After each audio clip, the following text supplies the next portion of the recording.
We'll move on to Dale Tomasiewicz, who is a research agronomist with Agriculture and Agri-Food Canada. Thanks a lot. Thanks, Kelly, and thanks to the organizers as well for the opportunity to make this presentation. It's very important personally and corporately that we interact with the industry folks, so it's great to be able to do this each year. I didn't have a lot going on out in the field this year, and I've decided what I'm going to present is really some comments from almost 40 years of working with soil testing and fertility research and irrigation research. So I'm sorry, I'm not gonna be able to bless you with complex charts and graphs and print that's way too small to read and all that I know you guys all love. But so I'm just gonna make some comments about what's unique about irrigation with respect to soil testing, what I think I've learned over the years in terms of how it should be done right, what the right tests are, and so on, and where the benefits potentially lie. This was just from a recent canola watch. I noticed the headline was "Farmers who soil test have higher yields," and that can certainly be true. I think I would almost word it more that farmers who soil test have higher profits.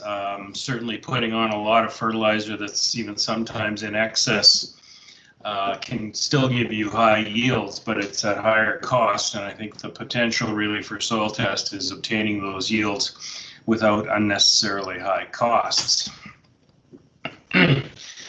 Irrigation does present some special considerations for soil testing. Keep in mind, soil test recommendations were specific to the agroclimatic environment. Recommendations that are given here wouldn't be the same as those given in Idaho or Washington State, and so on. So by irrigating in Saskatchewan, we've created a different agroclimatic environment, so that soil testing for irrigation you can't just use the recommendations that would be provided for dry land. It has to recognize our different environment that we've created by avoiding drought. Generally with irrigation, you're talking about higher fertilization rates, so higher costs, but also higher yields, so more potential profit and more potential loss if you're doing it wrong due to the cost. So it's even more important to manage it well. Under irrigation, you're usually talking about a wide range of crop types with alfalfa, pulses, more so than just the cereals we've had traditionally here. And these can have bearings on particularly residual nitrogen, but uptake and offtake of various nutrients. The degree and pattern of variation in nutrient availability over the field can be quite different from that of dry land. You see the dry land situation in the upper right, that's certainly affected by drought, probably also possibly by some solonesic soil in that particular picture, but primarily drought. We should be able to avoid that under irrigation, and that's a good thing. We should be able to have somewhat more uniform conditions, at least with respect to nitrogen. Irrigation may transport mobile nutrients, particularly nitrogen, but also sulfur, boron, deeper into the root zone. Now, if you're doing the irrigation right, hopefully you're not leaching it through. Leaching usually occurs as a function of high rainfall conditions, not controlled irrigation. So even though the nutrients may end up a little bit deeper due to the irrigation, hopefully you're not washing them right out of the root zone. And also an important factor is that irrigation prevents the dry soil conditions that can reduce uptake of many nutrients. The non-mobile nutrients in the soil, which is most of them except NS and maybe boron, tend to be taken up from the topsoil, where where the soil genesis has deposited most of those nutrients, and if you get dry soil conditions in the top 6-8 inches, you can get very poor uptake conditions that can reduce yields a lot. But hopefully with irrigation, we should be able to avoid that condition. We never let the whole top 6 or 8 inches of soil dry to the point that nutrient uptake is very challenging, and that's helpful in terms of especially phosphorus, potassium, and some of the micronutrients. A few comments about soil sampling.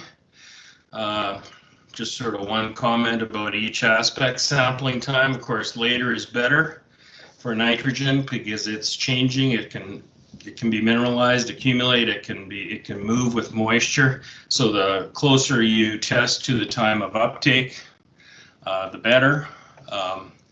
Later is better, but I mean, there's realities and there's fall fertilization. I think it's preferable to put off sampling till October if you can, recognizing that areas that are going to be fall fertilized, you may have to go in there in late September.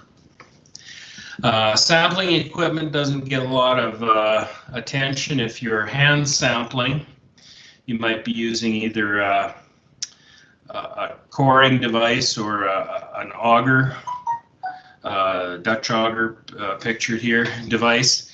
I think it's certainly better for your surface sample, at least where you want an accurate sample of, well, the 0 to 6 inch depth, if that's what you're going for. The auger type sampler is very good for getting some soil out of a particular depth, regardless of conditions. And there's conditions where the tube samplers just won't work, but the tube samplers work better for getting that uniform core where you're getting, the same amount of soil from the top 2 inches as from the bottom 2 inches of your 0 to 6 inch depth. And for consistency with the non-mobile nutrients, that can be helpful. And of course, because of the nutrients that move around, nitrate, sulfate, particularly for those recommendations for NNS, you want to sample to at least 24 inches. That's not the total root zone, but it's a substantial part of it at least. And certainly I've seen cases where there wasn't much nitrate at all to speak of in the top 6 or even 12 inches, where the deeper end certainly did the job in terms of providing the crop its end. Number of cores, more is better. There's no magic number. In field sampling, most people probably go for something in the range of 12 to 20 cores. There has been various studies, but the various studies always result in recommendations that correspond to the assumptions in terms that the study leads have made in terms of how much accuracy is required, and the actual fields used in the study, which may have greater or lesser degree of variability over the field. So I, as a general rule, even for testing very small areas, try to get at least 10 cores, even if it's just a trial size area. But for a field size area, you probably should be looking at more in the order of 14, 15, or up to even 20. And that number doesn't necessarily increase much as the field size increases, because you have a lot of, you can have just as much variability over a 40-acre field as over a 160-acre field. Sampling patterns, random isn't really very good, and nobody does random, because random sometimes puts a bunch of sampling points close together and leaves out big areas altogether. So what's typically used in fields is more of a stratified random, where you divide the field into sub areas and then grab a core or two from each area, so at least you have some samples from throughout the field. In reality, though, where you're actually going in with a truck and you're doing more than that, you're avoiding certain areas. If you look at this focused sampling approach, Here you're avoiding, for example, the very edge of the field where machinery traffic is different and your fertilizer application rates may not have been exactly right. Maybe avoiding the pivot point here, too close to it. Maybe there was an old farm yard at one point here. You want to avoid that unusual area. This gray area might be an area of some erosion or less topsoil that you don't think is typical of the field. Maybe this area over here is a lower area that produces differently. So here the focus is on the sort of average soil in the field, and the cores are selected such that they represent the whole area, sort of a stratified random within that focus zone, and also in a pattern that allows you to, you know, make a one trip through the field as you're sampling and get all the cores. That's typically what we're doing, and in another case you could deal with this large higher or possibly a rotary area as a separate zone for a focused sampling. And the grid sampling is a different approach altogether, used only occasionally, usually to characterize soil variability in the field. In fact, even these 100 points that I show on this grid is kind of marginally enough, because the differences in soil characteristics vary over a much smaller scale than even this grid sampling represents. It's about 250 feet between those sampling points, and you can have tremendous amount of variation over that kind of distance in the field. Something that's often overlooked, not mentioned much, a lot of talk about how many cores you take per field, not so much about what you do once you've taken them. And I think this is something that there isn't as much attention given to as there should be at times. Is that when you have that pail full of soil from sampling 15 or 20 cores, it's very important it be mixed up well, broken up and mixed up well, so that a representative sample that includes soil, you know, a number of pieces of soil from all the cores ends up in your soil test bag. These soils have obviously been broken up and mixed well. I think for someone who thinks they have to take 15 or 20 cores and then spend 15 seconds breaking and mixing up the soil and getting a sample into the bag, they'd be better off taking 1 or 2 cores less and getting a proper sample into the bag, spending more effort on breaking up that sample and mixing it really well. Sample drying, a lot are submitted moist now. If you submit sample moist, they must ship and be set out to dry by the lab quickly, within a couple of days for sure. And if you feel you have that system reliable, then you can go with it. But if every time you get a relatively high nitrogen soil test, you question whether maybe it incubated somewhere and didn't get to the lab and drying quickly enough, one way around that is just to dry them yourself. I would note, though, that if you are air drying them, that air drying has to be complete. They have to be, if you air dry for a day and they're sort of half dried, that's about as good as not drying them at all. And I'm going to make some comments about each of the tests and the recommendations. Keep in mind, the analytical test is one stage of the process. Generating the fertilizer recommendation is the other, and that part you, not only the lab, but you and your consultants take part in as well. The test methods that the lab use must be calibrated and correlated with local nutrient response data. Sometimes with new approaches, they will calibrate them or correlate them with the previously existing methods, which is not good enough. The methods for reliability need to be calibrated with actual field responses.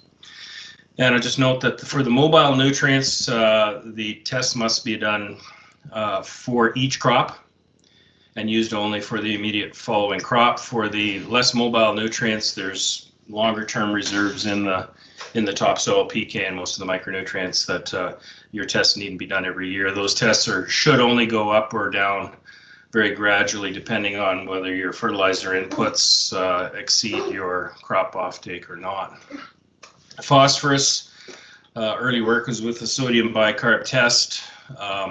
More recently, the modified Kelowna test has also been used, so hopefully the lab you're we'll be using one of those two, preferably with the 0 to 6 inch depth samples, which most of the soil test correlation work has been done with. Phosphorus tests can be quite successful. There does, however, tend to be quite a bit of variation in phosphorus response with soil and weather conditions, moisture, temperature, so that even at moderately high test levels, you can get a small pop-up effect that does give you some additional yield. But the really large responses are going to occur only at the low soil test levels. In this case, you see in the picture there it was more than a tripling of yield with phosphorus, and that was a soil test that would have been certainly under 10 pounds per acre with the bicarb test. Potassium, originally most were using the ammonium acetate extraction method. Now Olson and modified Kelowna are also used, which give similar kind of results. Again, you want to be looking at the 0 to 6 inch depth where most of the correlations have been done with. The potassium test actually works very well relative to some of the other tests, but it's not that big a deal in irrigated Saskatchewan soils because relatively few are truly deficient in potassium.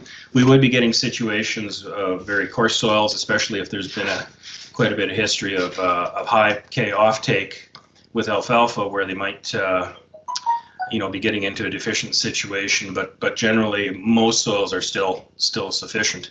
Potassium by many labs tends to be recommended and applied even where there really doesn't seem to be much of a chance of a response occurring, especially for crops like potatoes.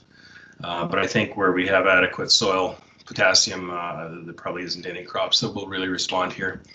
Sulfur, it's soluble. You could extract it with anything important to go to the deeper depth. The test is effective, but because soil variability can be so extreme for sulfur, it's sometimes applied regardless of soil test level. It's doubtful, though, if that's really necessary under irrigated conditions because our irrigation water does contain some sulfate, so response is quite unlikely. You could imagine a situation where you may get a response on a very sandy soil if it's low testing, and if there's been high rainfall such that the irrigation water input has been very low. Calcium and magnesium, we really don't need to talk about. The micronutrients, these four are all extracted together with the DTPA test. Again, we should be looking at a 0 to 6 inch sample. We haven't really been, getting responses or haven't been able to calibrate for the iron and manganese part in our type of soils. There has been some responses, limited responses to copper and zinc in my own micronutrient trials. I did see out on the very sandy soils at our CSIDC offsite a response of wheat to copper and in one case of barley to zinc. The thing about micronutrients is that they are more crop specific than the major nutrients. If you're deficient in phosphorus, everything will respond. But in the case of micronutrients, it tends to be only the most sensitive crops that really respond. Boron is even more of a question. Some concern that we may have some boron deficiency, some low boron tests in our soils. Record of actual response, very limited, only some anecdotal indications of possibly some boron response. It's going to, if it occurs, it's going to be for canola and related horticultural crops and for alfalfa, but it's going to be certainly under very sandy, low test conditions, and then somewhat doubtful. Nitrogen left to the end because it's sort of the big one. It's the main reason most people are soil testing on an annual basis. We're looking at the immediately available form, nitrate only. That's the only real soil test that's been much calibrated and correlated for our conditions. Because it's readily soluble, you can extract it for anything, and you want to be looking at least the top 2 feet of soil because the distribution can vary with depth depending on conditions a lot. Now the nitrate test is for residual leftover nitrogen, which for the following crop is almost money in the bank, but it doesn't reflect the whole picture because mineralization of other soil nitrogen is still occurring during the growing season and can contribute substantially to the crop's overall end supply. It's being recognized, especially in our differing rotations now with more pulse crops and so on, the mineralizable N is increasingly important. And so there is work going on looking for tests for better assessing it. We don't really have anything in use for that yet. But the mineralizable N is the reason that sometimes you will not get N response even though your nitrate soil test is very low. In the case of the nitrate, the biggest concern maybe is in variability over the field. Conditions exist, especially leaching due to very high rainfall or spring moisture.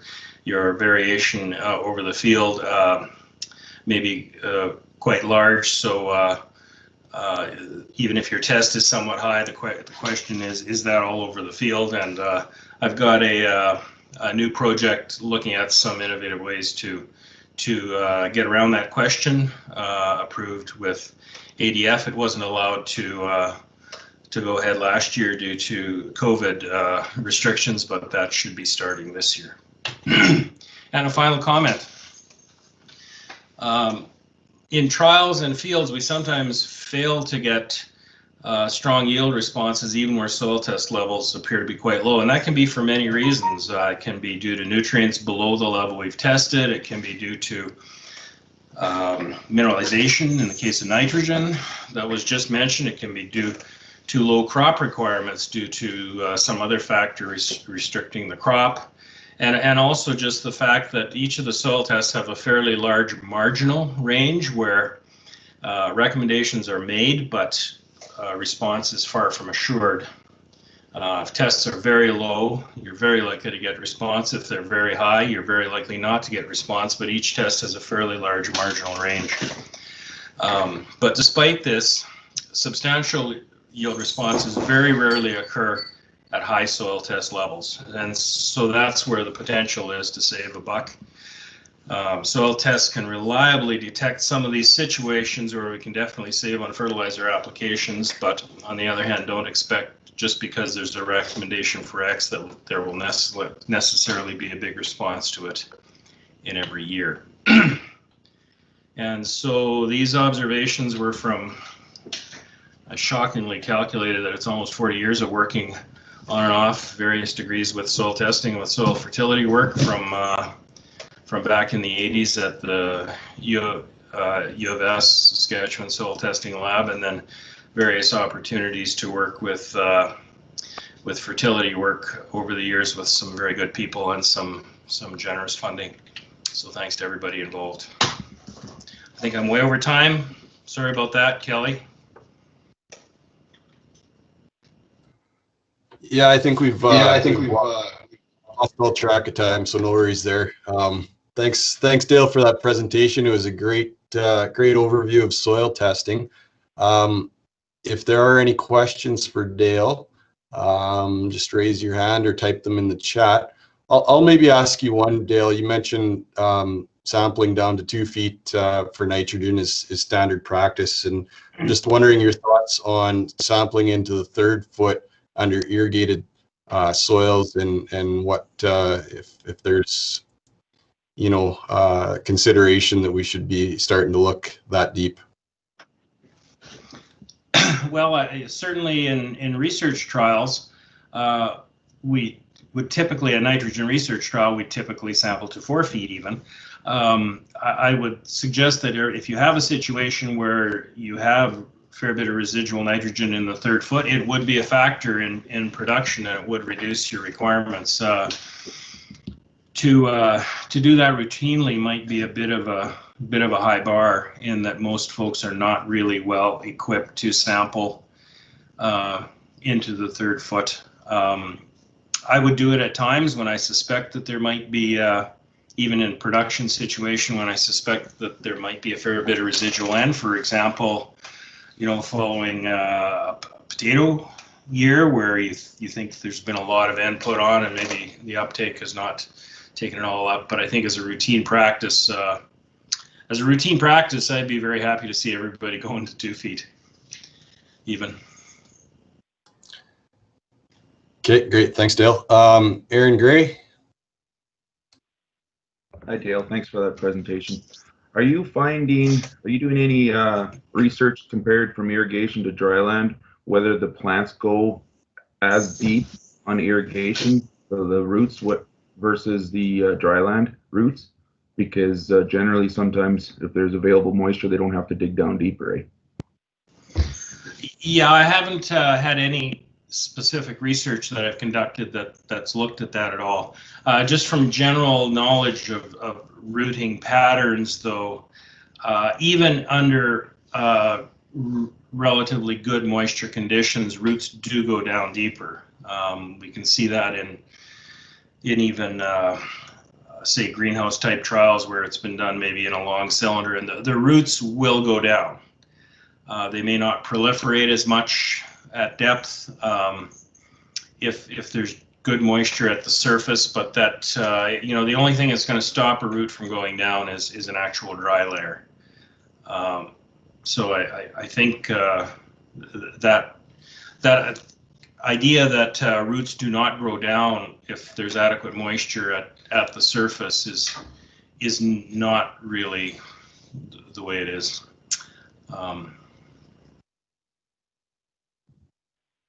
Thank you. Thanks, Dale. There's one more question here for you.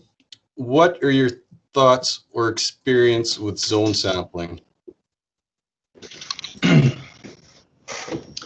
Okay, and I've not got a lot of direct experience, but except this new trial that's coming up that I've got funded, which does include zone sampling. By zone sampling, are they referring to what I kind of showed on one of the overheads, where it was just a specific zone within the field, kind of omitting other areas that are different, or management? I think they're probably meeting management zones, which is kind of what that slide showed, where basically that field was divided kind of notionally into 3 or 4 different management zones. And I think certainly the soil sampling should be done with relatively uniform soil conditions only included within the samples. So if that is the zone sampling they refer to, that's good.